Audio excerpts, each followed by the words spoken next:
You and I know very well that doctors do take oath not to do any harm to their patients, right? But listen to the Nazi medical experiment story.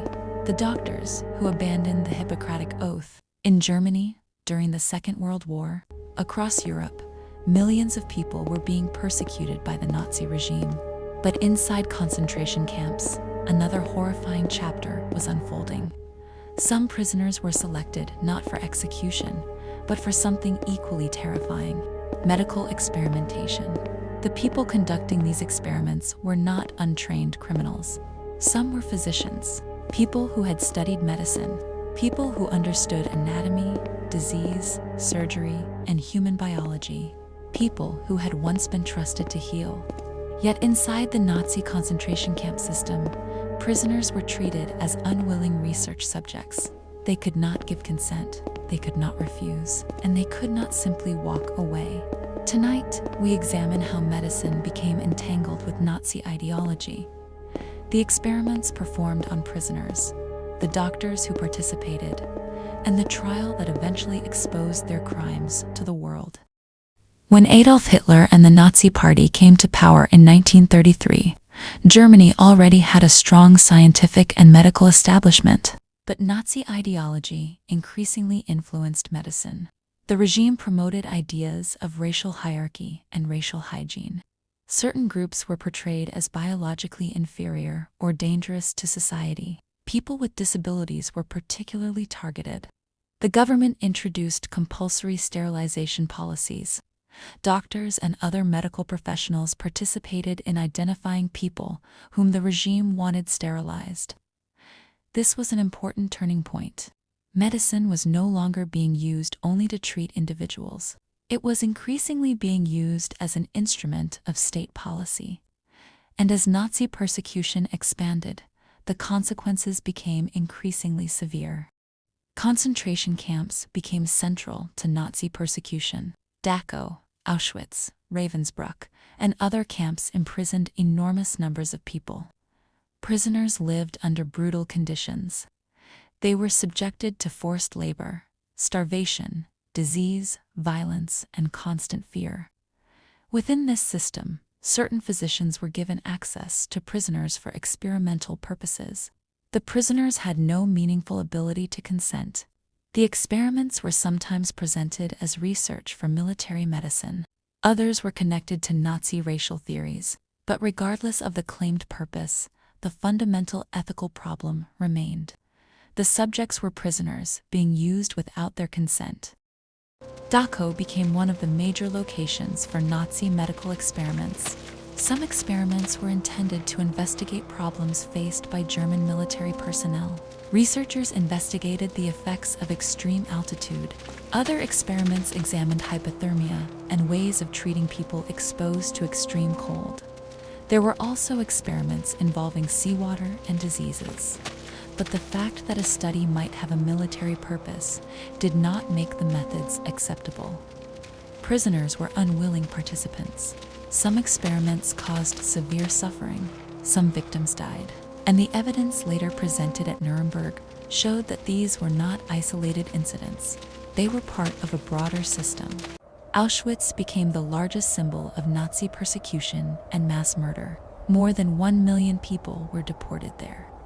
Among the physicians associated with Auschwitz was Joseph Mengele. Mengele became particularly notorious for his interest in twins. He was fascinated by heredity and Nazi racial theories. Twins were therefore among the prisoners selected for his research. Children were also among those subjected to experimentation. Mengele's activities have become one of the most recognizable examples of Nazi medical crimes. But it is important to understand something. Mengele did not operate alone. He was part of a larger medical system operating within the concentration camp system. Other doctors also conducted experiments and participated in the selection and treatment of prisoners. Now, twins and racial ideology. Why were twins so important to Mengele? The Nazi regime was obsessed with heredity. Its racial ideology claimed that characteristics could be passed from one generation to another, and that society could supposedly be improved through selective reproduction. Twins appeared useful to researchers studying heredity. Mengele, therefore, collected information about twins and subjected them to medical procedures. The children were not volunteers. They had been imprisoned. They had no ability to leave. Their participation was forced. The research was therefore fundamentally incompatible with modern medical ethics. Another horrifying area involved attempts to develop methods of sterilization. At Auschwitz, physician Karl Klauberg conducted experiments on Jewish women. He was interested in developing methods that could sterilize large numbers of people. This was not simply medical research. It was connected to Nazi plans for controlling reproduction according to racial ideology. The women had not volunteered. They were prisoners. The experiments could cause severe medical consequences. Other physicians, including Horst Schumann, also conducted sterilization-related experiments. These crimes demonstrated how Nazi racial policy and medicine could become intertwined. The Ravensbrück was a major concentration camp for women. Women from different European countries were imprisoned there. Some prisoners became victims of medical experimentation. Among the doctors involved was Herta Ober. The experiments performed at Ravensbrück later became important evidence at the doctors' trial. The victims included Polish women. Some survived and eventually testified about what they had experienced. Their testimony was crucial, because the perpetrators could later claim that the prisoners were merely numbers. The survivors' voices provided direct evidence of what had actually happened. Why did doctors participate? This may be the most disturbing question of all. Why would a physician participate in such crimes? There was no single answer.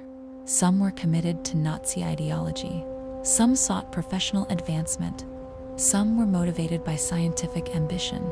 Some worked within institutions where prisoners were treated as disposable, and some followed orders.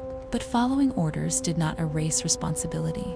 The doctor's trial would eventually examine this very issue. The case demonstrated that professional status does not place someone above the law. A person can be a doctor and still commit crimes against humanity. Now, the collapse of Nazi Germany. By 1945, Nazi Germany was collapsing. Allied forces moved across Europe. Concentration camps were liberated. What they discovered shocked the world.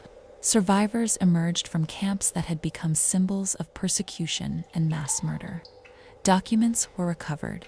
Medical records were examined. Witnesses were interviewed. The Allied governments now faced a difficult question. How should those responsible be held accountable? The answer would come through a series of trials at Nuremberg. The doctor's trial. The doctor's trial began in December 1946. 23 people were placed on trial before an American military tribunal. Most were physicians. They were accused of participating in war crimes and crimes against humanity. The prosecution presented evidence about experiments conducted in concentration camps. Witnesses testified. Documents were examined. The defendants had to answer for what had happened to prisoners under their authority or participation. The trial lasted several months. On August 20, 1947, the tribunal announced its verdicts. 16 defendants were convicted. 7 were sentenced to death. The executions took place in June 1948. The trial became one of the most important legal examinations of medical crimes ever conducted. The Nuremberg Code.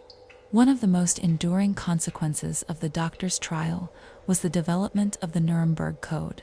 Its central principle was simple but revolutionary. Voluntary consent is essential when conducting experiments on human beings.